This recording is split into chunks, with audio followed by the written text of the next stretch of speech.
Good morning, very good morning सबको। आइए अपनी क्लास हम स्टार्ट करें बच्चों। और आज जैसे मैंने आपको बताया था कि आज हम जितने भी अमेंडमेंट्स हैं हमारे फाइनेंस एक्ट 23 के, वो हम करने जा रहे हैं। सबसे पहले जिन बच्चों ने फाइनेंस एक्ट 22 पढ़ा हुआ है अ, और वो अब एग्जाम में नहीं आएगा क्योंकि वो पुराना हो चुका है, आपके एग्जाम के अंदर फाइनेंस एक्ट 23 अब एप्लीकेबल हो गया है। जो बच्चे जून में एग्जाम देने वाले हैं तो उन सभी को, या फिर जो बच्चे एग्जाम देंगे अपना दिसंबर में, जून 24 दिसंबर 24, उन दोनों को फाइनेंस एक्ट 23 अब पढ़ना है। तो जो रनिंग बैच है उसमें तो मैं फाइनेंस एक्ट 23 पढ़ा रहा हूँ, पर जो स्टूडेंट्स रनिंग बैच के नहीं हैं, जिन्होंने पहले अपना डीटी कंप्लीट किया था, जिन्होंने फाइनेंस एक्ट 22 पढ़ा था मुझसे, उनके लिए अब फाइनेंस एक्ट 23 एप्लीकेबल है। तो जैसा मैंने क्लास में बोला था आपको कि जो भी अमेंडमेंट होंगे हम बाद में कवर कर लेंगे। ऐसा कुछ खास अमेंडमेंट हुए नहीं है, छोटा मोटा अमेंडमेंट्स हैं। हम इसकी शुरुआत करेंगे बिल्कुल इंटरमीडिएट के लेवल से लेकर फाइनल के लेवल तक जितने भी अमेंडमेंट्स हैं, क्योंकि इंटरमीडिएट लेवल पर भी एग्जाम में आ सकता है। मतलब इंटरमीडिएट लेवल का भी फाइनल के एग्जाम में पूछते हैं, और इंटर में भी तो आता ही है। तो हम सारा का सारा यहाँ कवर करने जा रहे हैं। अब इसको करने से पहले ये अमेंडमेंट जो फाइल आपको दिख रही है, ये फाइल मैं आपको शेयर कर दूंगा आफ्टर क्लास। और उससे पहले आप थोड़ा सा एक याद रखना बातें कि सर आपने फाइनेंस एक्ट 23 के अंदर जो सेक्शन 115 BAC मैंने आपको जो पढ़ाया था, उसमें दो चार चीज़ें भी चेंज हुई हैं। जैसे सबसे पहले, अब जो नया स्लैब बन गया है 115 BAC का, ये किस पे एप्लीकेबल था? इंडिविजुअल एचयूएफ पर एप्लीकेबल था, ये तो पता होगा आप लोगों को। तो अब जो नया स्लैब है वो है, पहले 3 लाख पे टैक्स होगा जीरो, अगले 3 लाख पे, नेक्स्ट 3 लाख पे जो टैक्स आएगा बच्चों वो आएगा 5%।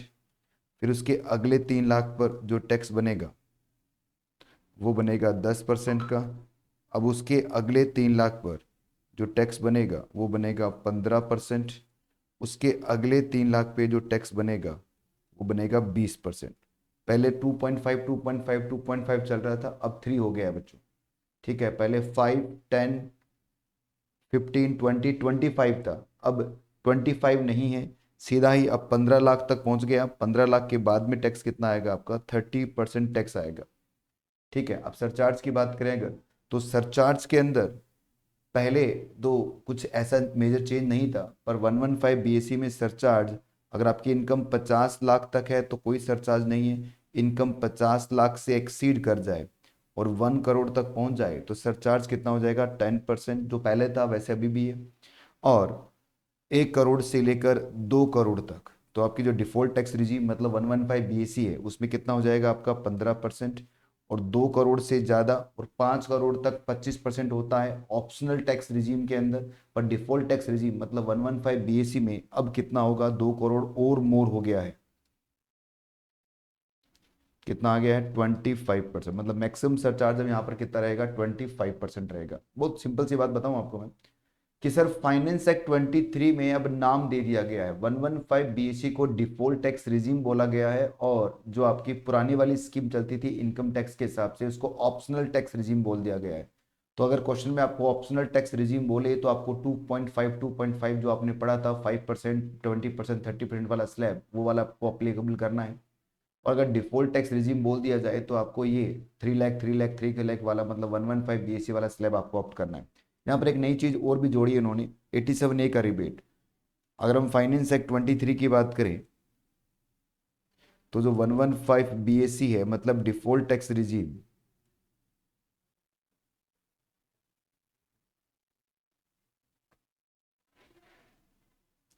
इसके अंदर एक नया 87A का रिबेट एक अलग तरीके से दिया गया है। 87A का रिबेट में टोटल इनकम हम 5 लाख देखते थे ओल्ड के अंदर, मतलब अगर हम ऑप्शनल टैक्स स्कीम की बात करें। पर डिफॉल्ट टैक्स रिजीम 115 BAC में 87A का रिबेट थोड़ा अलग है। अगर आपकी इनकम अप टू कितनी है बच्चों? 7 लाख रुपीज की है तो आपको कितना? 25,000 का क्या मिलेगा? 87A का रिबेट मैक्सिमम मिल सकता है, मतलब 25,000 फिक्स लिमिट है आपकी। और जो भी आपका टैक्स पेबल बिफोर सेस, इन दोनों में जो लोअर होगा उतना आपको मिल जाएगा। आप देख सकते हैं 7 लाख तक की इनकम पे टैक्स भी आपका कितना बनता है? 25,000 ही बनता है। कैसे सर? देखिए 7 लाख के अंदर पहले 3 लाख पे टैक्स लगेगा नहीं, under default tax regime 115 BAC zero tax है। इसके बाद में अगला जो 3 लाख होगा उस पर कितना लगेगा? 5%, जो कितना हो गया? 15,000 हो गया।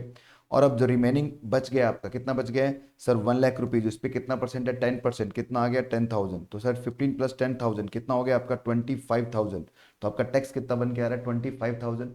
तो सर 115 BSc अगर आपने ऑप्ट कर रखा है और आपकी इनकम 7 लाख तक है तो आपको कितना टैक्स पे करना पड़ेगा सर? कुछ टैक्स पे नहीं करना, क्योंकि आपको 87A का रिबेट मिल जाएगा। पर जो नई चीज़ है वो यहाँ पर है बच्चों। नई चीज़ क्या इसने जोड़ी है? नई चीज़ इन्होंने बस थोड़ा सा इन्होंने ऐड किया है। ऐड किया है कि अगर आपकी इनकम 7 लाख से एक्सीड करती है, अगर आपकी इनकम 7 लाख से एक्सीड करती है तो भी आपको 87A का रिबेट मिल जाएगा। अगर हम बात करें ऑप्शनल टैक्स रीजिम, मतलब पुराने वाले सिस्टम के हिसाब से 5 लाख के बाद में इनकम पे आपको 87A का रिबेट नहीं मिलता था, पर यहाँ पर मिलता रहेगा। तो अगर आपकी इनकम एक्सीड कर जाए, इनकम एक्सीड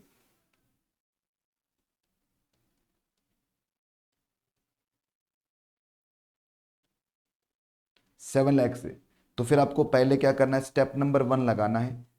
और स्टेप नंबर 1 में आप क्या निकालोगे, टैक्स निकालोगे, टैक्स बिफोर सेस, सेस से पहले जो भी टैक्स होगा वो आप निकाल लीजिए।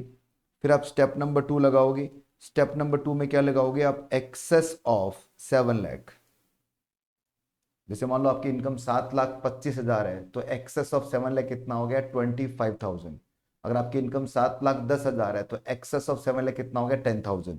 ठीक है, अब आपको क्या देखना है कि अगर आपका स्टेप नंबर वन ज्यादा है स्टेप नंबर 2 से, स्टेप नंबर 1 मतलब जो टैक्स आपका ज्यादा है किससे, एक्सेस से ज्यादा हो गया, तो फिर आपको 87A का रिबेट मिलेगा। और कितना मिलेगा, step number 1 minus step number 2।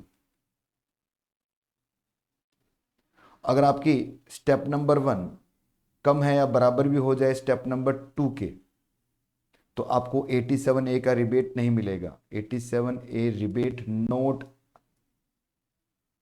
Applicable.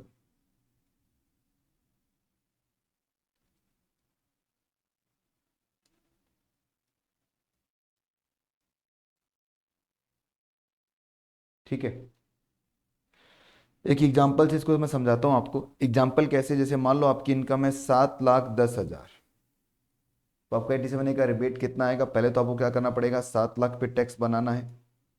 बताओ टैक्स कितना होगा, 7 लाख का टैक्स, 7,10,000 है तो ये हो गया 25,000, और 10,000 का हो गया आपका 10% 1,000, तो 26,000 हो गया क्या मोनिका?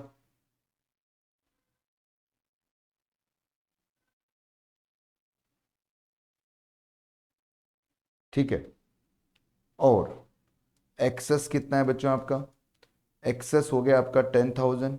तो बताओ स्टेप नंबर 1 और स्टेप नंबर 2 में ज़्यादा कौन सा हो गया, स्टेप नंबर 1 ज़्यादा हो गया, तो इन दोनों का डिफरेंस कितना हुआ है सर 16,000।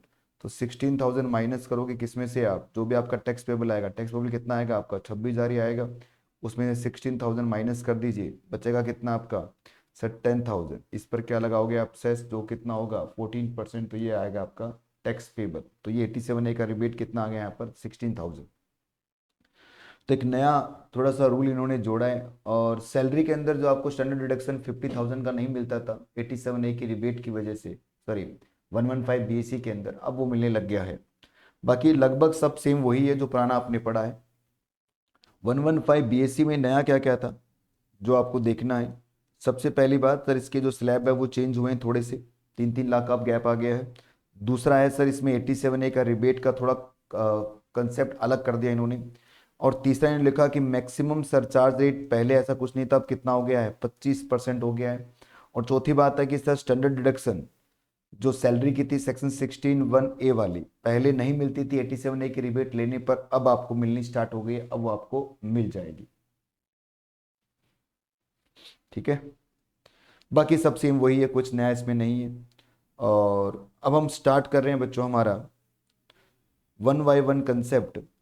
तो स्टैट्यूटरी अपडेट्स के अंदर सबसे पहले हम सैलरी की बात करें, तो सैलरी में एक छोटा सा अपडेट आया बच्चों। अपडेट क्या आया कि सर हम RFA पढ़ते थे, अगर आपको थोड़ा भी इंटरमीडिएट का याद आ रहा है तो याद करो, हम रेंट फ्री एकोमोडेशन हम पढ़ा था हमने। तो रेंट फ्री एकोमोडेशन के अंदर मैंने आपको बताया था कि सर 3 इससे हम इसको देखते हैं। पहला हिस्सा क्या था हमारा कि अगर आप गवर्नमेंट एम्प्लॉय हैं तो आपका जितना भी लाइसेंस फीस फिक्स कर दिया गया है वो आपका RFA बनेगा, माइनस रिकवरी माइनस कर दी जाएगी। दूसरा था, अगर आपका RFA है मतलब एकोमोडेशन है वो ओन्ड बाय किसका है, ओन्ड बाय एम्प्लॉयर है, एकोमोडेशन ओन्ड बाय एम्प्लॉयर है, तो हमने क्या देखते थे हम अपन कि पॉपुलेशन अगर आपकी 25 लाख से ज़्यादा की है तो 15% देखना है, 10 से 25 लाख के बीच में है तो कितना देखना है, 10% देखना है, और 10 लाख से भी कम है तो कितना देखते थे हम, 7.5% ऑफ एकोमोडेशन देखते थे। अब यहाँ पर थोड़ा सा अपडेट हुआ है। अपडेट क्या हुआ है बच्चों, अब जहाँ 25 लाख है उसको बढ़ाकर 40 लाख कर दिया गया है, और जहाँ 10 लाख है उसको बढ़ाकर 15 लाख कर दिया गया है। अब मतलब नया स्लैब क्या बन गया, अगर पॉपुलेशन 40 लाख से एक्सीड करेगी तो 15% देखना है। सर 15 लाख से लेकर 40 लाख के बीच में है तो कितना देखना है आपको, फिर 10% देखना है। और अगर पॉपुलेशन आपकी 10-15 लाख से कम रह जाए तो कितना देखना पड़ेगा, 7.5%। बाकी सब चीजें वैसी की वैसी हैं जो आपने पुरानी देखी थी। ठीक है, बस ये छोटा सा अमेंडमेंट यहाँ पर आया है सैलरी के अंदर। ये सब वही है, आप देखोगे तो देखिए यहाँ चेंज हो गया है।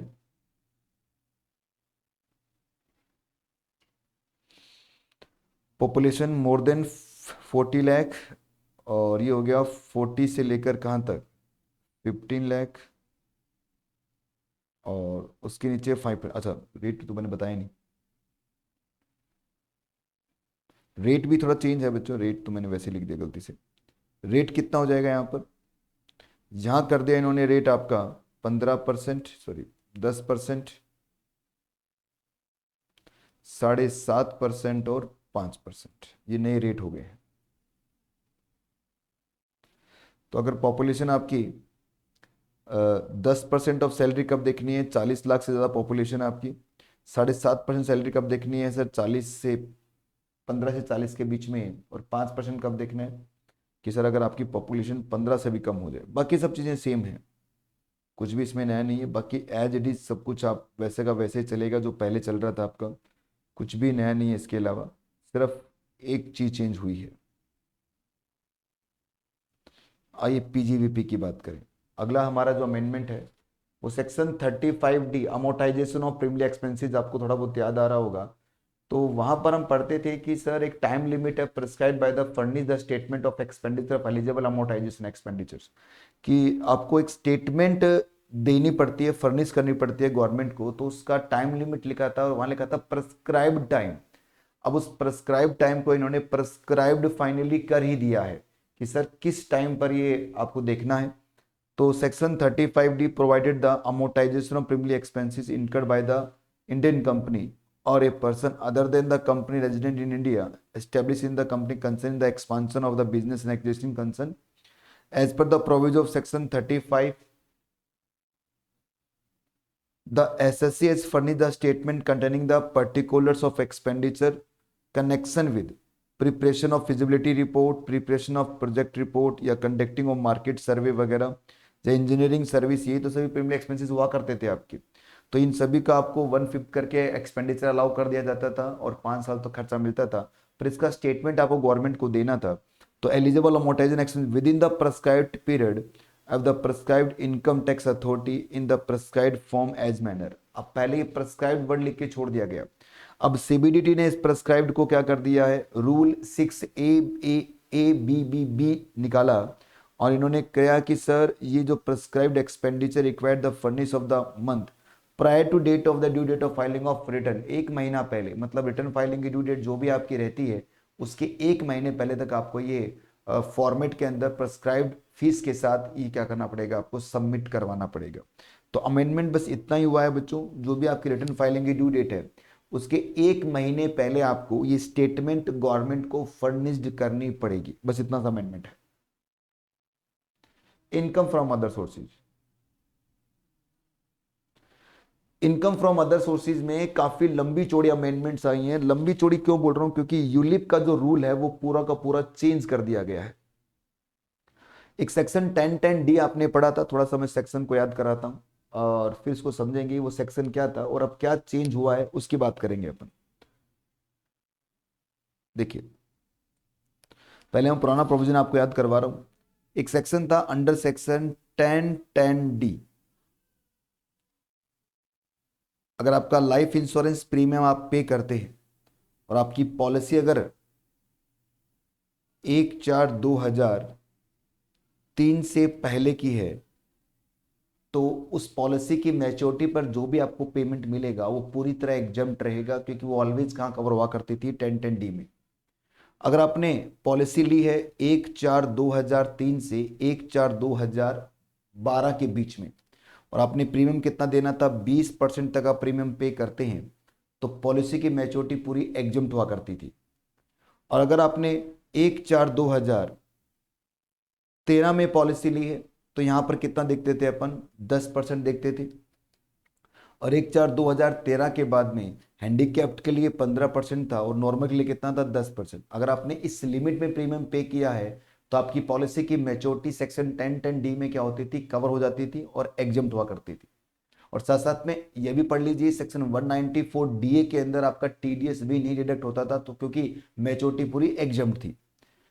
अब यहां पर 1/4/2023 से कुछ अमेंडमेंट्स आए हैं बच्चों, मतलब अब एक डेट और आपको ऐड रखनी पड़ेगी।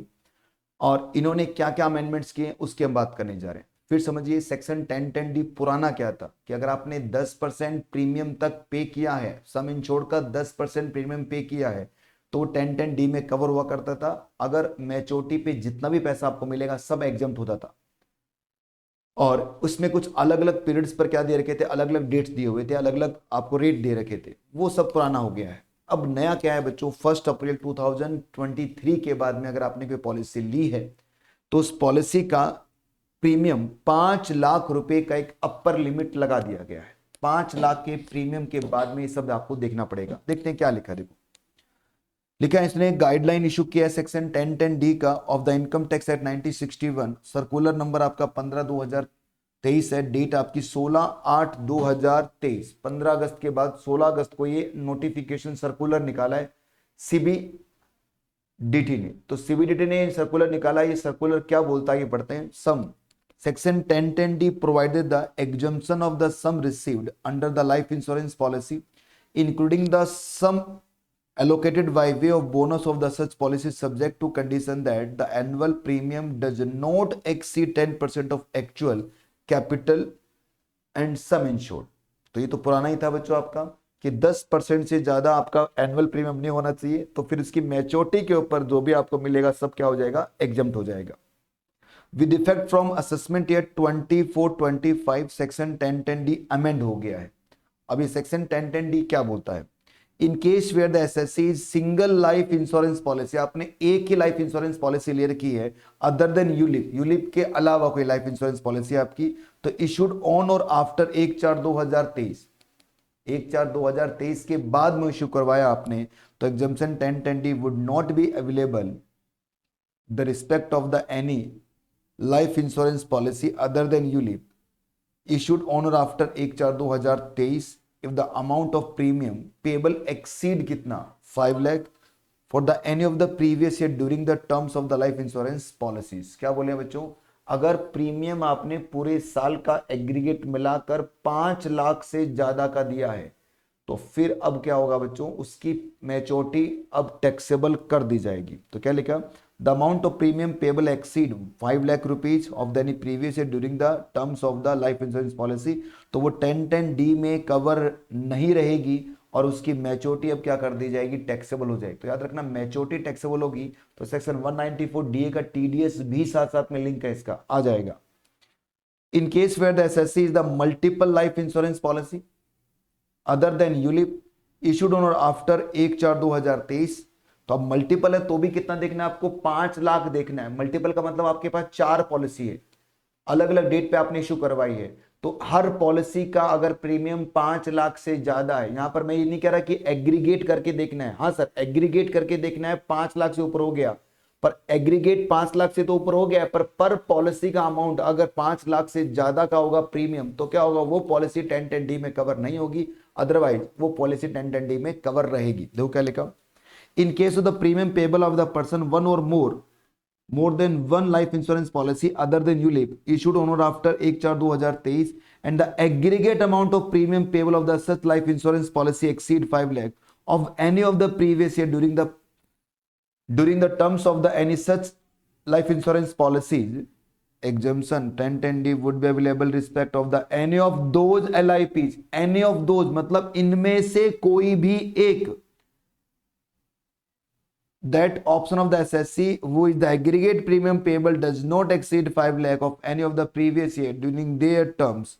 However, to get exemption 1010D, the condition of annual premium does not exceed 10% of actual capital. Sum insured also be to the satisfied. आपको 10% वाला रूल भी साथ साथ में देखना पड़ेगा। आई बात समझ में आपको? ये क्या कह रहे हैं बच्चों, अगर आपके पास एक ही पॉलिसी है और प्रीवियस ईयर 1/4/2023 के बाद में आपने लिया है और प्रीमियम आपने कितना पे किया, 5 लाख के अंदर अंदर प्रीमियम पे किया, तो 1010D में कवर रहेगा। पर अब आपके पास एक से ज्यादा पॉलिसी है तो उस केस के अंदर एग्रीगेट प्रीमियम आपका 5 लाख से ज्यादा है, तो क्या लिखा, द ऑप्शन टू एसएससी, क्या लिखा, the exemption 1010D would available of the any of those, ऐसी सभी वो पॉलिसीज जिनके पास, जिनका प्रीमियम कितना है, 5 लाख से एक्सीड नहीं हुआ है, पर 10% वाली लिमिट भी आपको देखनी पड़ेगी, वो क्या रहेगा, एग्जम्प्ट रहेगा। एक प्रैक्टिकल क्वेश्चन के थ्रू हम इसको समझेंगे थोड़ी देर बाद में।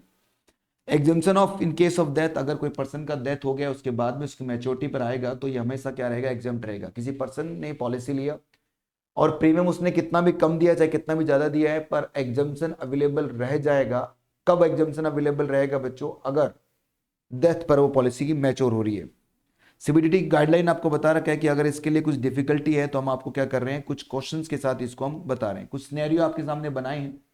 पहला सिनेरियो, बाकी सब काम का नहीं है। पहला सिनेरियो क्या है, where the SSC has received the consideration during the current previous year and one eligible LIP only, if amount of premium payable of the such LIP does not exceed 5 lakh for the any of the previous year during the terms of the such eligible IP and annual premium does not exceed 10% of sum insured, तो क्या होगा बच्चों, ये 1010D में cover रहेगी और इस पर क्या नहीं लगेगा, इसकी मैच्योरिटी पर टैक्सेबल नहीं आएगा। If any amount of premium payable of the such eligible IP more than 5 lakh, तो क्या होगा बच्चों उस केस के अंदर, not eligible to exemption 1010D।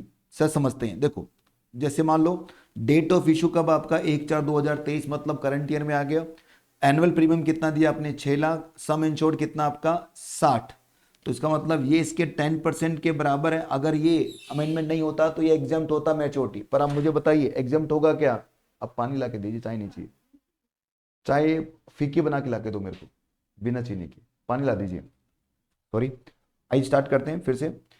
Date of issue क्या आपका 1/4/2013 है बच्चों, इसका मतलब डेट ऑफ इशू 1/4/2013 है, ये पुराना है, 2023 नहीं है, मैंने उल्टा बोल दिया अभी 2 मिनट में, ये 23 नहीं है, इसका मतलब इसमें अमेंडमेंट एप्लीकेबल ही नहीं है। क्या आपका सम इंश्योर्ड अंडर 10% है क्या, यस सर, तो इसका मतलब क्या हो गया, ये पॉलिसी की मैच्योरिटी पूरी क्या रहेगी, एग्जम्प्ट रहेगी। क्यों एग्जम्प्ट रहेगी सर, क्योंकि ये 1010D में कवर हो चुकी है। देखो तो consideration received LIPA would be exempt 1010D.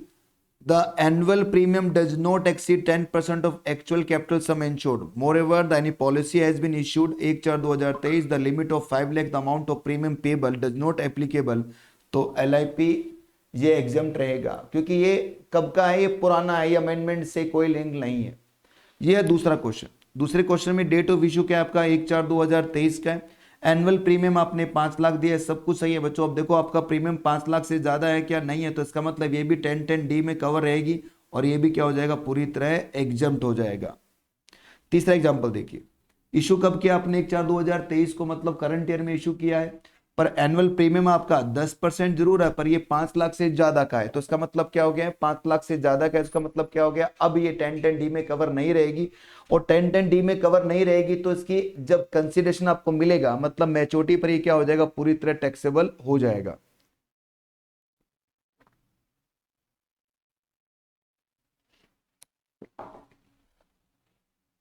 चलिए अब दूसरी बात इन्होंने क्या बोली है, where the SSC has received the consideration during the current year under the more than one eligible IP। देखो अभी तक जो मैंने पढ़ा मैं उसको एक समरी में बताऊं तो क्या कहना चाह रहे हैं ये,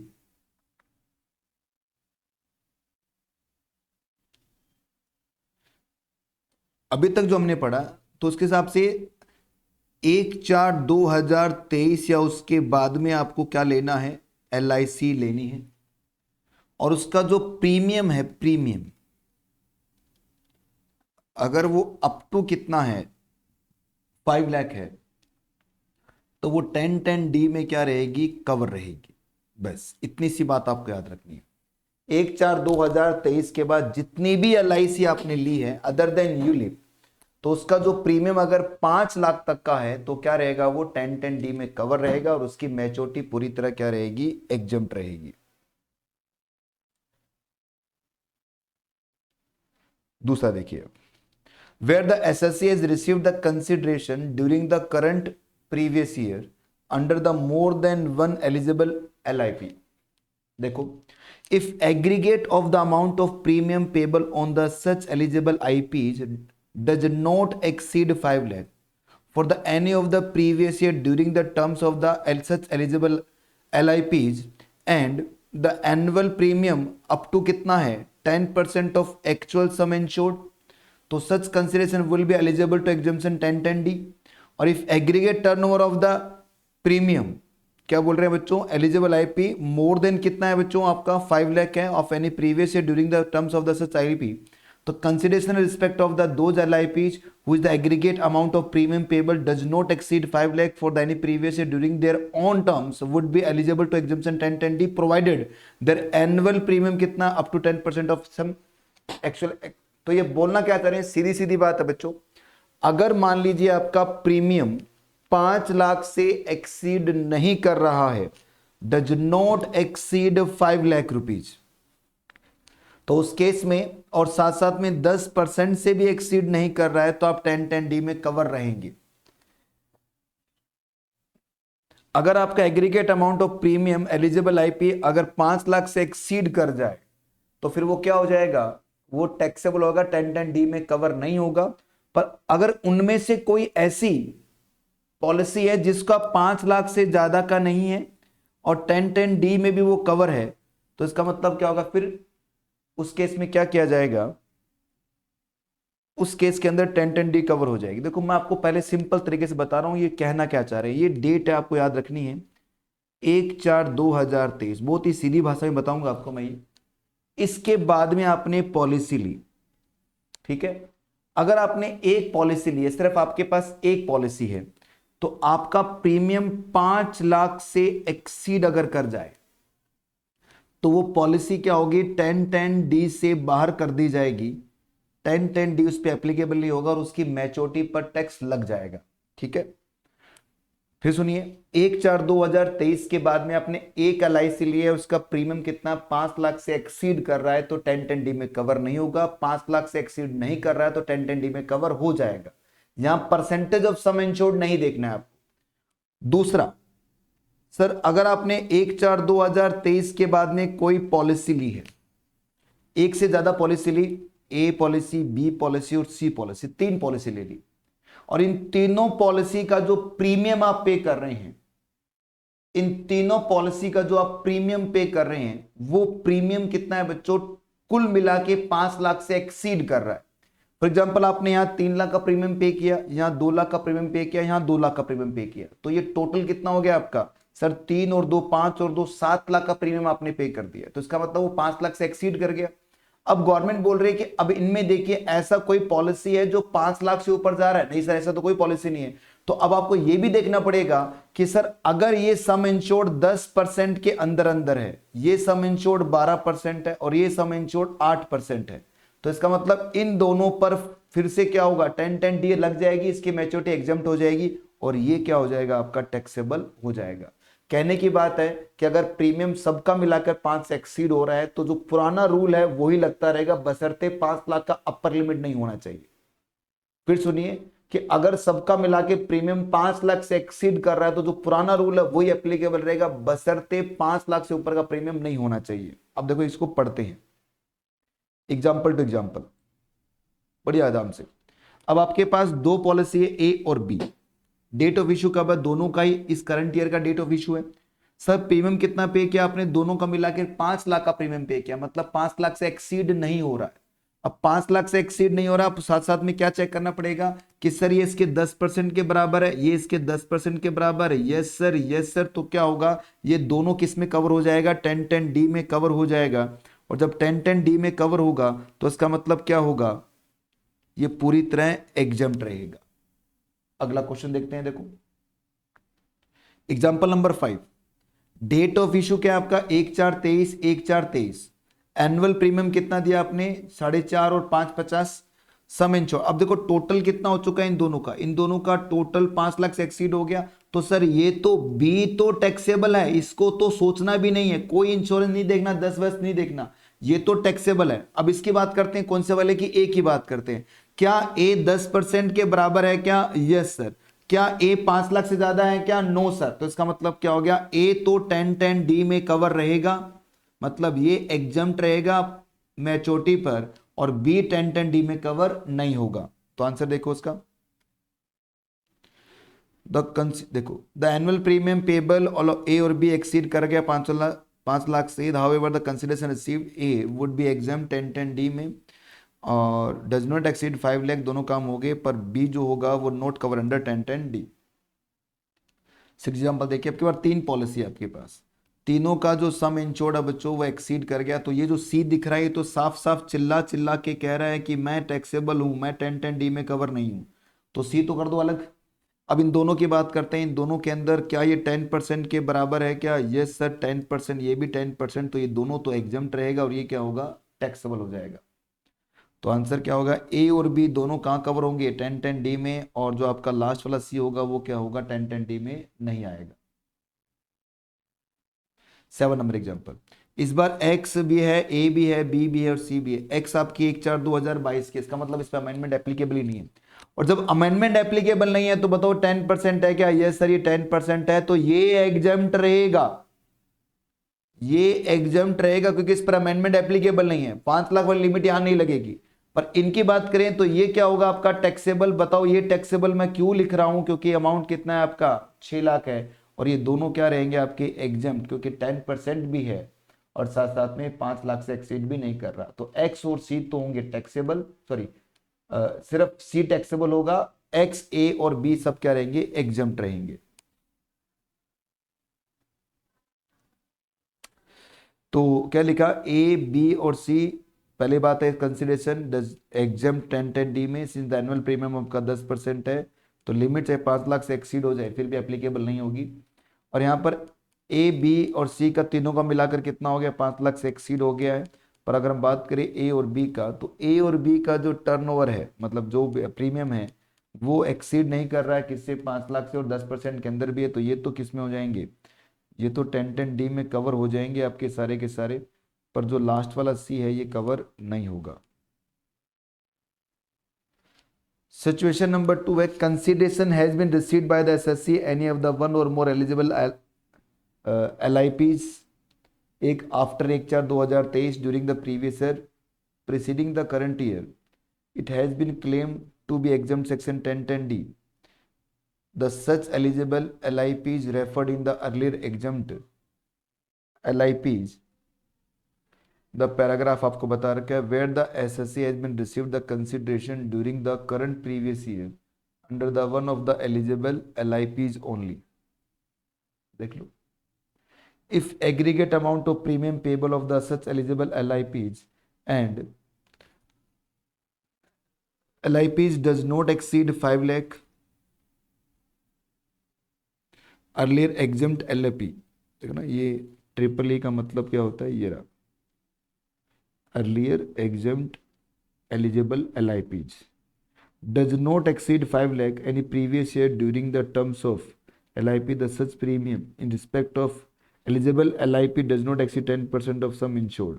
तो consideration under the such LIP is eligible to exempt section 1010D if aggregate amount of premium of eligible LIPs and exempt earlier LIPs more than 5 lakh होगा, तो क्या होगा, the such amount eligible to LIP is not the eligible to exemption 1010D।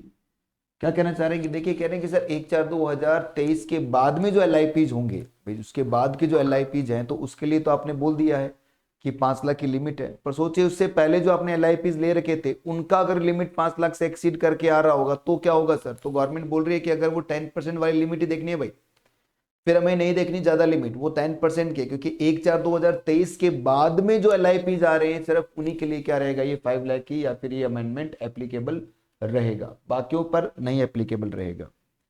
Where the SSC has received the consideration, अगर SSC को received हो रहा है consideration during the current previous year under the more than one eligible LIPs, if aggregate of the amount of premium payable of the such LIPs does not exceed 5 lakh of any of the previous year during the terms of eligible LIPs, and the annual premium in respect of eligible LIPs also does not exceed 10% of actual capital sum insured, तो consideration of received would be eligible for the exemption section 1010D। obvious बात है, जब exceed नहीं करेगा तो क्या होगा, eligible 1010D मिल जाएगा। और अगर ये एक्सीड कर गया सबको मिलाकर तो उस केस में क्या होगा बच्चों, उस केस के अंदर does not exceed 5 lakh any of the previous year it was eligible to section 1010D, मतलब अगर जो पुराने वाले उनको मिलाकर भी अगर आ गया है तो भी क्या रहेगा, इसमें कवर हो जाएगा। सर समझ में नहीं आया, समझ में हम तब आएगा तब हम छोटा सा एक एग्जांपल देखेंगे। देखो एग्जांपल देखते हैं, 8 नंबर एग्जांपल। आपके पास एक पॉलिसी एक्स है, ए है, बी है और सी है। ये आपने 23 को लिया, ये भी 24 को लिया, ये 24 को, ये 24 को। एनुअल प्रीमियम आपका 4.4 था और सम इंश्योर्ड कितना था, 45 का। इसका मतलब ये पहले से ही क्या है, आपका एग्जेम्प्ट है, ठीक है ना, क्योंकि 2023-24 की बात करें तो आपके पास एक ही पॉलिसी थी और उसका प्रीमियम आपका 5 लाख से एक्सीड नहीं कर रहा है, तो इसका मतलब ये क्या रहेगी, एग्जेम्प्ट रहेगी। और ये देखा जाए, ये भी आपके क्या है, 10% लिमिट के अंदर अंदर है। कंसिडरेशन रिसीव्ड किया 1/1/2001 को, ऑन मैच्योरिटी पे इतना कंसिडरेशन मिलेगा। The SSC does not receive any consideration under any other eligible LIPs earlier than the preceding previous year except LIPs X of previous year 23-33-34। तो अब एग्जम्पशन कितना मिलेगा, देखा जाए तो consideration of LIP X would be exempt under section 1010D, क्योंकि sir उनका annual premium 5 lakh से एक्सीड नहीं कर रहा। In case the aggregate of the annual premium payable of LIP A, LIP B or LIP C along with the premium LIP exceed the 5 lakh during the these policy, the aggregate of annual premium of LIP A and LIP X also exceed the 5 lakh terms of these policy, तो उस case में क्या हो गया, A, B और C तो क्या रहेंगे, would not be eligible to section 1010D। तो A, B और C, ए बी और सी अब क्या नहीं होंगे, आपके एलिजिबल नहीं रहेंगे। ये तो एलिजिबल रहेगा, इसमें कोई दिक्कत नहीं, क्योंकि ये तो पहले से क्या था, अपना नॉर्मल चल रहा था। तो consideration received under LIP A B और सी आपका would not eligible to 1010D।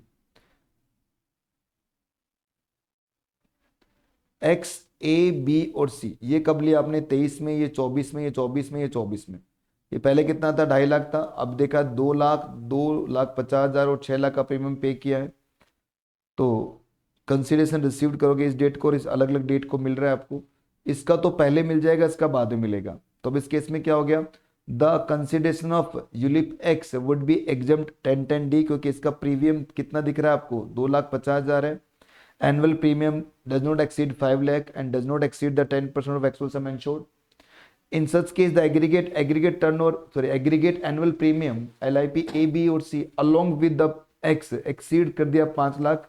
However, the consideration received under LIP A or B, any of can be claimed the exempt under section 1010D previous year 35-36। If the consideration received LIP A claimed the exempt aggregate annual premium of X and A did not exceed कितना 5 lakh of the previous year and the consideration received the LIPB would not be exempt। दिख रहा है आपको, किन की बात कर रहे हैं, इन दोनों का टोटल कितना हो गया, 250 और 2 कितना हो गया बच्चों, ये 450 है, तो ये क्या रहेगा आपका, एग्जेम्प्ट रहेगा। और बाकी वाले क्या हो जाएंगे, अब आपके टैक्सेबल कर दिए जाएंगे।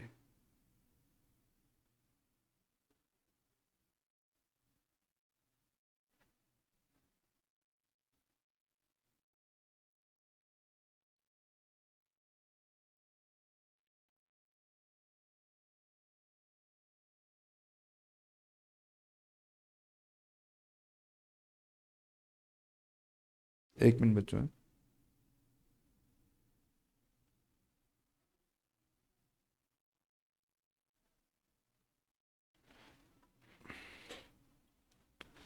एग्जाम्पल नंबर 9 वो तो कर लिया।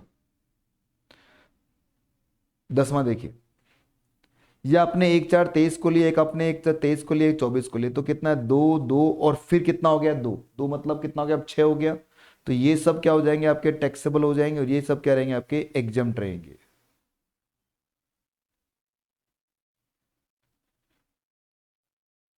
Manner of computation of taxable income under LIP section 56(2), तो नोटिफिकेशन निकाली है इसने। ये बोल रहे हैं कि sir any sum received from the excluding of the amount of allocate of the by way of bonus of any during the previous year. Received किया आपने यूलिप से कोई पैसा है, रिसीव्ड किया आपने कीवन इंश्योरेंस पॉलिसी से पैसा which is not exam 1010D। मतलब कहने की बात क्या है सर, अगर कोई 1010D में वो कवर नहीं है तो इसका मतलब वो टैक्सेबल होगी, और टैक्सेबल होगी तो कौन से में होगी, आपकी IFS में टैक्सेबल कर दी जाएगी। उसका मैनर बता रखा है, ये इतना इंपॉर्टेंट नहीं है, आप इसको छोड़ सकते हैं, मैनर को, मैनर छोड़ सकते हैं, काम करनी है। Advance tax, tax deduction at source और टैक्स कलेक्शन एट सोर्स, ये इंपॉर्टेंट है बच्चों, इस पर आप छोटा सा एक स्टार मार्क कर लीजिए, ये एग्जाम पॉइंट ऑफ व्यू से लिए इंपॉर्टेंट है। क्या कह रहे हैं ये, interest on deposit with post office under A scheme eligible for the non deductible tax at source under any section 194(8) notified by the central government. तो सबसे पहले इन्होंने एक नई स्कीम निकाली है बच्चों, आपने नाम भी सुना हो, काफी चर्चा में भी था, महिला सम्मान सेविंग सर्टिफिकेट। याद होगा आपको, 2 लाख रुपए तक आप किसी महिला क्या कर सकती है, अमाउंट डाल सकती है, अच्छा खासा इस पे इंटरेस्ट मिलेगा। इस पे इंटरेस्ट में जो अमाउंट आपको इंटरेस्ट का मिलेगा वो एग्जम्प्ट रहेगा टैक्स के लिए। जब अमाउंट एग्जम्प्ट है तो सेक्शन 194A में उसका TDS नहीं कटेगा। फिर सुनिए बच्चों, गवर्नमेंट ने 1/4/2023 के बाद में एक स्कीम निकाली है कि कोई भी बैंक अकाउंट में जाकर कोई भी महिला जिसकी एज 2 साल से ज्यादा की है वो क्या कर सकती है, FD करवा सकते हैं अपने उनके नाम से, कितने का, 2 लाख से ऊपर का, सॉरी 2 लाख रुपए तक का। तो उससे जो भी उसको ब्याज मिलेगा, अच्छा मतलब अभी चल रहा है शायद 7.75% उसका अच्छा खासा उन पर रेट ऑफ इंटरेस्ट भी चल रहा है। तो वो जो इंटरेस्ट उसको मिलेगा वो सब क्या रहेगा, एग्जम्प्ट रहेगा, और इंटरेस्ट एग्जम्प्ट है तो उस पर 194A नहीं एप्लीकेबल होगा। तो पहले 194A बता रखा है, TDS करता है 10% के हिसाब से, अगर बैंक ने इंटरेस्ट दिया है तो 40,000, 50,000, 50,000 इसकी in case of senior citizen. ये सारी बातें पुरानी बता रहा है बच्चों ये, ठीक है। पेयर कौन होगा, पेई कौन होगा, किस तरह से इसका TDS काटा जाएगा। अब सेंट्रल गवर्नमेंट ने क्या लिखा कि देखो यहाँ से अमेंडमेंट है ये, accordingly the central government has vide the notification specified in the scheme Mahila Samman saving certificate 2023।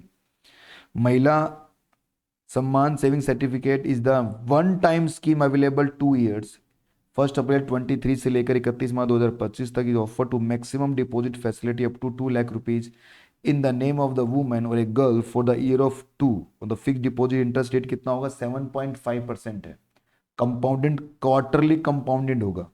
The इसकी वजह से no tax under section 194A would be deductible in the post office of the interest paid of the creditor under the schemes, and और interest would not be eligible to 40,000। तो इस पर ये 40,000 वाली limit भी एप्लीकेबल नहीं होगी। Guideline है, इसको डिफिकल्टीज को दूर करने के लिए गवर्नमेंट ने सेक्शन 194BA की एक गाइडलाइन निकाली है। ये क्या बोलता है, फाइनेंस एक्ट 23 में इसको इंसर्ट किया गया है। तो क्या लिखा, sir requiring to be deduct TDS of any person responsible paying the any person of any by way of winning from any online game during the financial year. आपने online game के बारे में पढ़ा ही था, सेक्शन 194BBJ जो नया जुड़ा है, अगर कोई ऑनलाइन गेम खेलता तो उस पर 194BA का क्या होगा, TDS कटेगा। TDS का रेट कितना होगा बच्चों, 30%। तो देखो ये लिखा सेक्शन 115BBJ, ये 115BBJ था भाई, 115BBJ 194BA के अंदर इसका TDS काटा जाएगा। एनी डिफिकल्टीज के लिए बोल रहे हैं 115BA द CBDT में the previous approval of central government. तो डिफिकल्टीज के लिए क्या बोल रहे हैं, question number 1, there is any large number of games play in the significant amount withdraw of the any such small amount deducting of tax, क्या लगेगा, ही लगेगा। तो बोल रहे हैं any of the not tax में not be deductible withdrawal satisfying the following of the conditions. पहले क्या है, नेट विनिंग का जो अमाउंट है withdraw does not exceed 100 rupees per month. अगर 100 रुपये से ज्यादा का आप नहीं निकाल रहे पैसा तो नहीं 194BB 194B अप्लाई नहीं होगा। और अगर मान लो tax is not deductible, the TDS winning from lottery exceed 100 rupees है, तो उस पर क्या होगा बच्चों, कुल मिला के जो 10,000 की लिमिट थी उसको कितना कर दिया, अब 100 रुपये कर दिया। अगर ऑनलाइन गेम में हमने कुछ भी कमाया तो 194 BA के अंदर आपको 30% टीडीएस काटा जाएगा। एक महीने में 100 रुपया अगर आपने निकाल लिया, ऐसे 10-10 करके निकाल रहे हो, और जैसे 100 पूरा हो गया उसके बाद में क्या होगा, उस पर टीडीएस कटना स्टार्ट हो जाएगा। डिडक्टर्स paying the different balance of the user and the time of the deduction of the section 194BA not sufficient to discharge the tax liability. The net saving of kind of the TDS कैसे निकाला जाएगा बच्चों, तो TDS net saving पे ही निकालेंगे।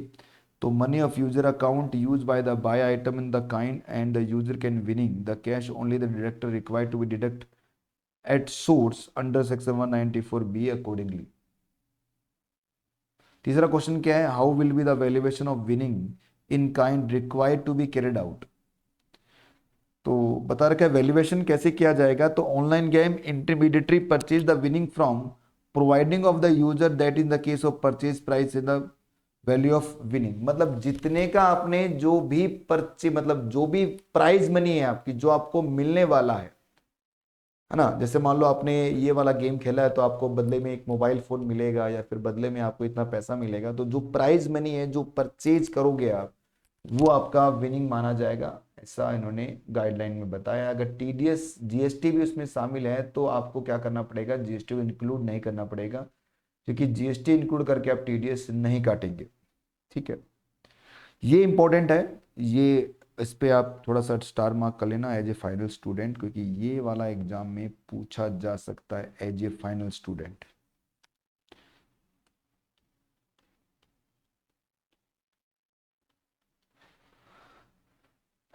TCS के कुछ rates इन्होंने चेंज किए हैं बच्चों।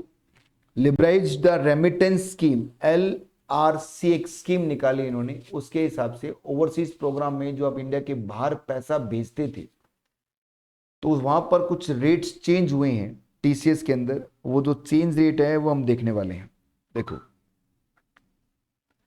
The provide for the tax collection at source the foreign remittance through the liberalised remittance scheme, the sale of overseas tour package section 2061G has been amended by Finance Act 23.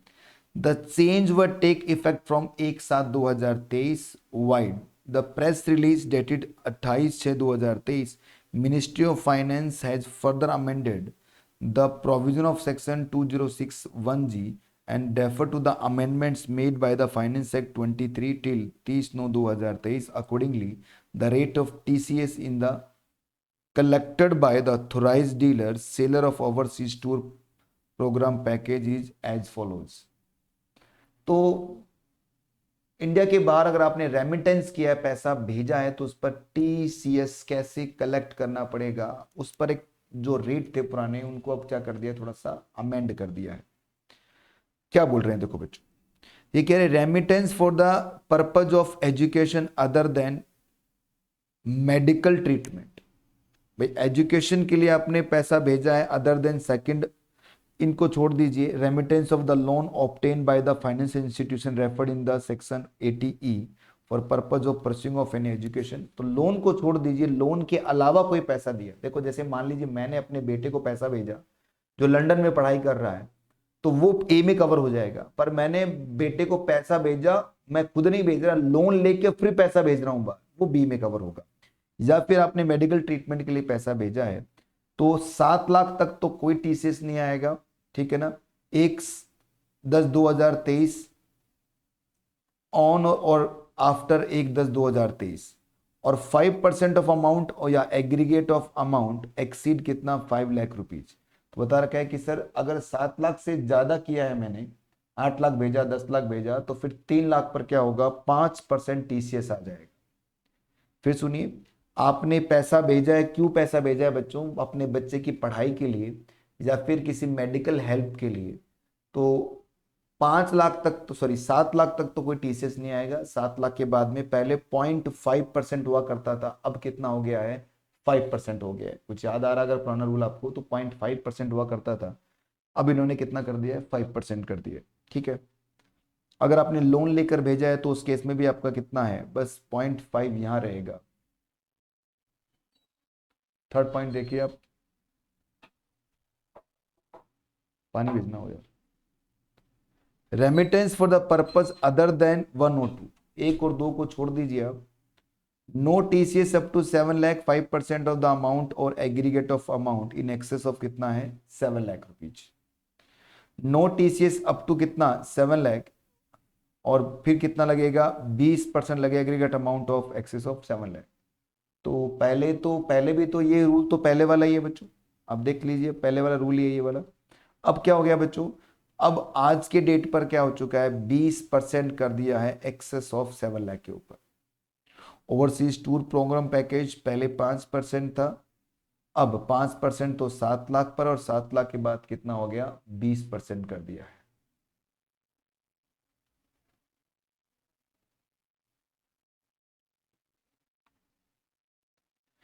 कोई difficulty अगर आपको इसमें आती है तो इसके लिए government क्या करती है, अलग अलग टाइम पर सीबीडीटी के सर्कुलर्स, सीबीडीटी की नोटिफिकेशंस वगैरह निकालते रहते हैं।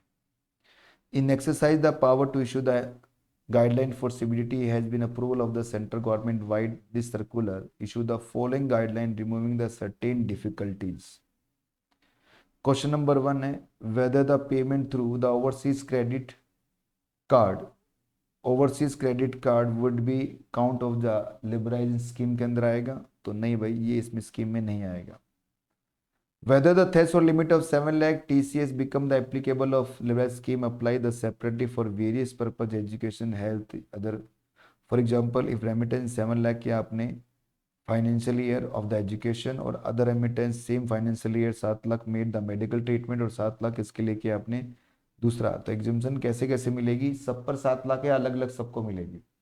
तो गवर्नमेंट ने सब बोला भी सबका कंबाइंड मिलाकर कितना मिलेगा आपको 7 lakh. The clarify that the threshold में 7 lakh for liberalised combined of the threshold limit applicable of the TCS liberalised the purpose of remittance the given the example up to 7 lakh remittance under the liberalized scheme during the financial year not eligible to TCS, however the subsequent 40 lakh remittance under the liberalized scheme shall be liable for TCS accordance with the TCS rule applicable of the entrance। मतलब सबको एक total मिला के करना पड़ेगा। ये पुराने वाला रूल आपको मैंने पढ़ाया था आपको, ये पुराने वाला ये एप्लीकेबल अब कब रहेंगे, बिफोर ये एप्लीकेबल रहेंगे, ठीक है। तीसरा स्कीम क्या बोलता है, तीसरा question,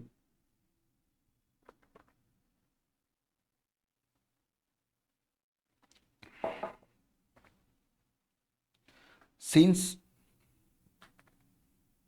there are different TCS rates liberalised scheme के अंदर, the first 6 month and the next 6 month of financial year 23-24 whether the threshold limit 7 lakh for the TCS become applicable of liberalized apply the separately for the each 6 month. ये बोल रहे हैं कि sir देखो आपने date change कब से की है, देखो डेट चेंज कब से हुई है, ये डेट चेंज हुई है आपकी 1/10 से, तो 1/10 से पहले कुछ और रूल थे, 1/10 के बाद कुछ और रूल हो गए, तो क्या अब ये स्कीम के हिसाब से अलग अलग 7-7 लाख मिलेंगे, नहीं भाई अलग अलग नहीं मिलेंगे, जो स्टार्टिंग से चल के आ रहा है वहीं पे ही 7 लाख जुड़ेगा, उस अगले वाले में जो अमल 3 आपने किया है तो ये 7 लाख पहले काउंट कर लिया जाएगा।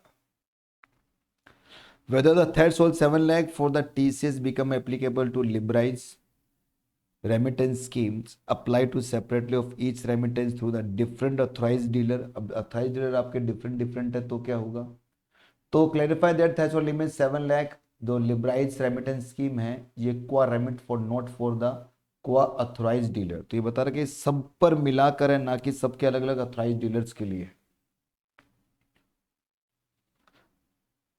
there is the thresh limit 7 lakh for remittance under liberalized schemes TCS become the applicable while the another threshold 7 lakh per the purchase of overseas tour program package here reduce the rate 5% of TCS apply the two threshold apply independently। तो दो अलग अलग मानी जाएगी क्या, बिल्कुल बच्चों क्या लिखा है, दो थ्रेशोल्ड लिमिट अप्लाई होगी independently for the liberalised scheme 7 lakh apply for make the TCS applicable for purpose of overseas tour program, तो 7 lakh is the apply for the determine the TCS 20% और 5%, तो 7 लाख से ऊपर पे कितना हो जाएगा 20% हो जाएगा। तो इन्होंने वैसे ही बता रखे हैं, चीज़ तो वही है सारी की सारी। अलग अलग रूल बना रखे इन्होंने। अब इसके बाद में अगला जो प्रोविज़न है हमारा वो क्लरिकल प्रोविज़न है। उस प्रोविज़न में इन्होंने क्या बताया है, provision for filing of return of income and self assessment. Rule 114B, 114BA, 114BB relating to the PAN amendments की बात हो रही है, पैन नंबर के लिए बोल रहे हैं। जो पैन का फॉर्म 60 हुआ करता था ना, उसके लिए बता रखा है। तो सीबीडीटी ने नोटिफाई किया amend of the second 115B के अंदर बताया है कि किस तरह से पैन के लिए आपको कुछ ट्रांजेक्शन्स के लिए नई लिमिट्स बताई है। तो नेचर ऑफ ट्रांजेक्शन जहाँ पर आपको पैन नंबर इशू करवाना पड़ेगा वो क्या है, अगर आपने ओपन किया account other than the time deposit basic saving account, तो कोई भी आपने अकाउंट ओपन किया है, कहाँ ओपन किया है, किसी बैंक में, तो इन सभी ट्रांजेक्शन्स पर आपको पैन नंबर दिखाना पड़ेगा। ठीक है। अगर आपने एफडी करवाया, टाइम डिपॉजिट करवाया है, तो एक सिंगल एफडी 50,000 की और एग्रीगेट ऑफ एफडी कितना 5 लाख रुपीज की, तो उस पर क्या होगा, आपको पैन नंबर मेंशन करना जरूरी है। आईएफएससी बैंकिंग यूनिट का मतलब क्या होता है कि सर जो licence and permitted the IFSC of undertake the permissible activity under the IFSC authority banking regulation, काम करनी है वैसे ही कुछ। फिर अमेंडमेंट हुआ है दूसरे रूल के अंदर। दूसरा रूल क्या बोल रहा है कि पैन नंबर अप्लाई कब कब करना पड़ेगा आपको, तो आपने डिपॉजिट किया है कैश एक से ज़्यादा अकाउंट के अंदर और पोस्ट ऑफिस में, और ये during the financial year 20 lakh से ज़्यादा डिपॉजिट करवा दिया आपने, या फिर विड्रॉ कर लिया है, सब में मिलाकर 20 से ज़्यादा कैश विड्रॉ आपने कर लिया है, या आपने एक या एक से ज़्यादा अपने अकाउंट के अंदर पैसा पोस्ट ऑफिस के अंदर कुल मिला के ये देखा है, ओपन द करंट अकाउंट और कैश क्रेडिट अकाउंट, तो इन तीनों के केस में भी आपको पैन नंबर अप्लाई करना पड़ेगा। और कुछ बता रखा है कि sir note apply the pan number, CBDT notify कर रखा है कि सर प्रोवाइड द पर्सन, कौन कौन से पर्सन है जिनको पैन नंबर अप्लाई करने की जरूरत नहीं है। तो पहला तो बच्चों person making the deposit withdrawal in the cash 102, इनको छोड़ते हुए, not being the cash credit account और the above non resident being the foreign company. ठीक है, तो इनको पैन नंबर लेने की जरूरत नहीं है। All transaction enter into the international financial service centre banking unit और such non resident being a company foreign company not have any income chargeable in India. अगर कोई भी एक फॉरेन कंपनी जिसकी इंडिया में कोई इनकम चार्जेबल नहीं है, तो उनको पैन नंबर लेने की जरूरत नहीं है। तो ये तो जो अमेंडमेंट्स आपने अभी देखे हैं मेरे साथ में, ये अमेंडमेंट्स आपके इंटरमीडिएट के लिए और फाइनल के लिए दोनों के लिए एप्लीकेबल हैं।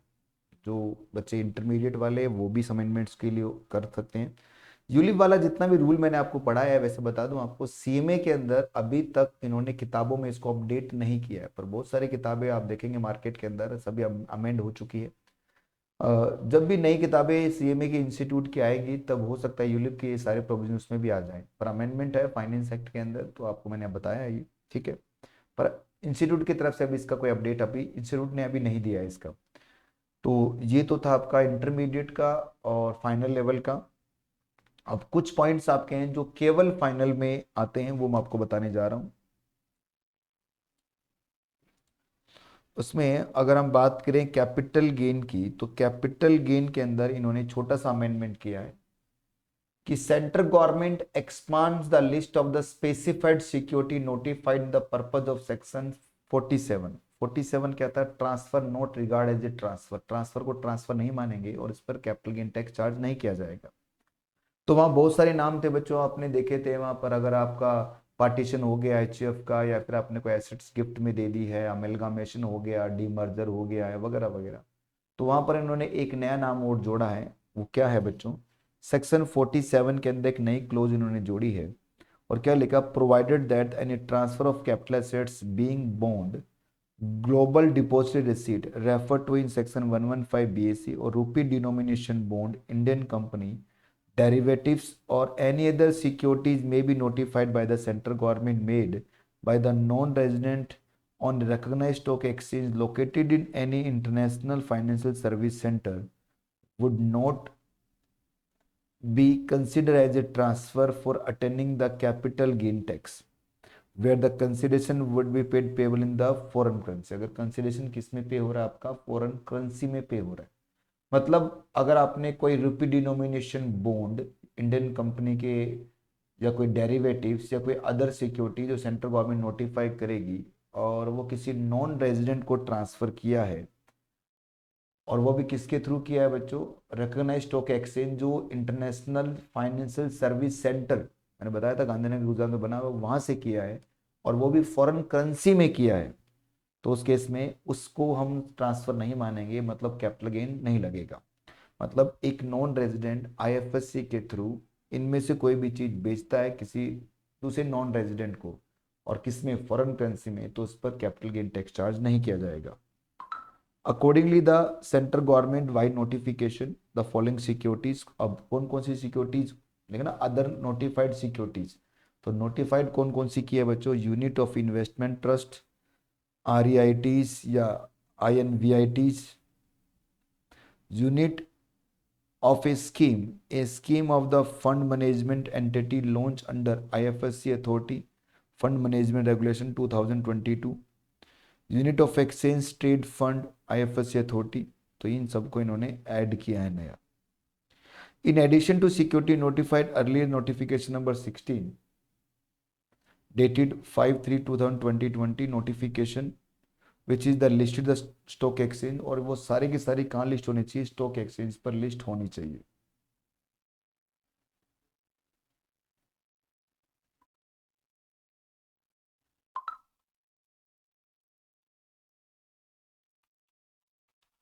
इसके बाद में deduction collection and recovery of tax की अगर हम बात करें तो सेक्शन 194A तो मैं अभी बता ही चुका हूँ आपको कि जो महिला सम्मान वाला जो सेविंग है उस पर 194A में टीडीएस नहीं काटा जाएगा, और ये सब बातें हम कर चुके हैं। और 194, यहाँ ये no deduction in the tax, TDS नहीं कटेगा। 194A डिविडेंड वाला याद है आपको, तो डिविडेंड अगर एक आईएफएससी में यूनिट लगी हुई है और उन्होंने क्या दिया, डिविडेंड दिया है, तो उस पर क्या नहीं होगा, वो एग्जम्प्ट डिविडेंड बता दूं आपको, तो इसलिए उस पर 194A में टीडीएस भी नहीं काटा जाएगा।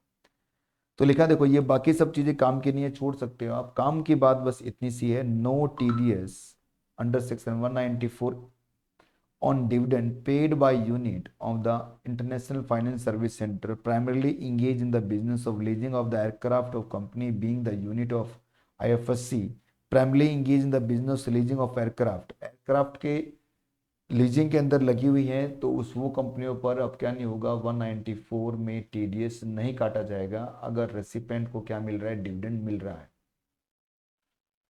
नो टीडीएस, टीडीएस नहीं आएगा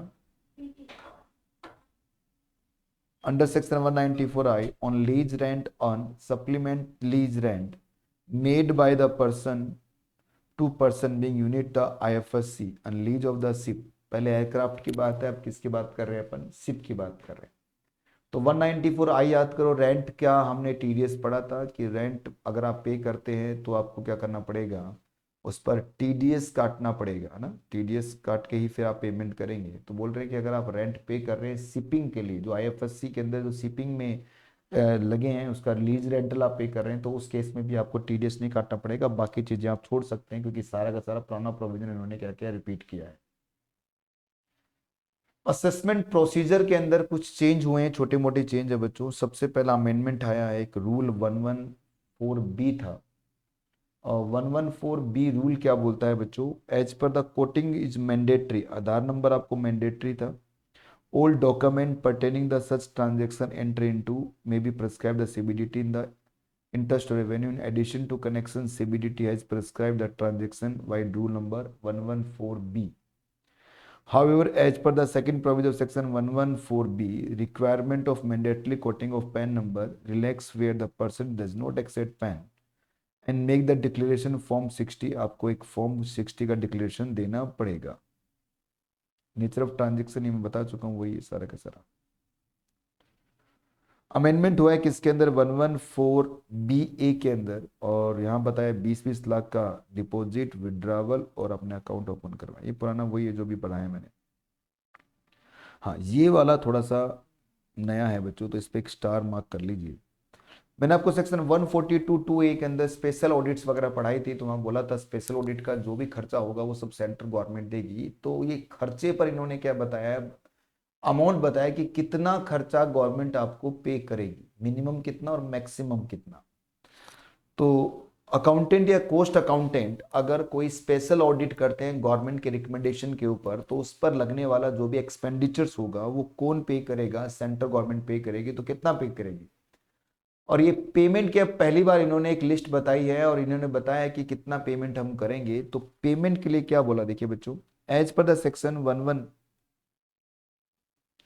as per provision of section 142 2D, the direction of special audit direction आपको दी जाएगी ऑन इन्वेंट्री वैल्यूएशन।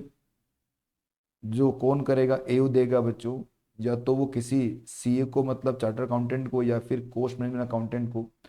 तो उसका जो भी एक्सपेंस होगा, मतलब जो भी पेमेंट आप करोगे उस सीए को या फिर कोस्ट अकाउंटेंट को उस ऑडिट के लिए, तो उस पर एक लिमिट बताइए। लिमिट कितनी है? देखो, accordingly the CBDT has notification the prescribed guideline for the purpose of determine the expense the audit inventory, the chief commissioner would maintain the panel of accountant, मतलब जो सी हो गया, और cost accountant मतलब जो सीएमए हो गया, the expense of the incidental of audit and inventory valuations, accountant और cost accountant, या फिर क्वालिफाइड असिस्टेंट या सेमी क्वालिफाइड या फिर assistant with engage the accountant और कोस्ट अकाउंटेंट, मतलब जो उनके आर्टिकल्स होते हैं उनकी बात हो रही है, should not be less than कितना? 3750 एंड मोर देन कितना? 7500 ऑफ एवरी आवर। एक घंटे का 3750 कम से कम देना पड़ेगा, और मैक्सिमम कितना दे सकते हैं आप? 7500 रुपए for the period specified assistant officer. जो भी असिस्टेंट ऑफिसर आपका वो बताएगा कितने घंटे में ऑडिट पूरा हो रहा है। Period shall be specified in the terms of the number of hours required to be complete in the report. तो वो कह देगा आपको 100 आवर्स के अंदर रिपोर्ट कंप्लीट करनी है, तो 100 आवर्स के हिसाब से आपको कम से कम 3750 पर आवर्स, और मैक्सिमम कितना? 7500 टोटल आपको ये रिपोर्ट सबमिट करनी पड़ेगी। तो एक छोटी सी लिमिट इसके ऊपर आई है, जो आपको लिमिट आपको देखनी है। तो कुछ अमेंडमेंट ऐसा कुछ खास है नहीं बच्चों, जो हमने पुराना पढ़ा था सारा लगभग वैसा का वैसा ही चल रहा है। ठीक है, तो ये आप इतना तो याद कर लीजिए, कम से कम ये आपको पढ़ना पड़ेगा। ठीक है, तो इन अमेंडमेंट्स के अलावा अगर आपको कोई डाउट्स वगैरह हो तो आप मुझसे डाउट भी पूछ सकते हैं। अभी मेरी क्लास लगवा सकते हैं डाउट की, जब भी आपके पास टाइम होगा, क्योंकि अब आपका एग्जाम है। तो उस एग्जाम की प्रिपरेशन कीजिए आप बढ़िया तरीके से, और मिलते हैं किसी और क्लास के वीडियो के साथ में। तब तक के लिए बाय।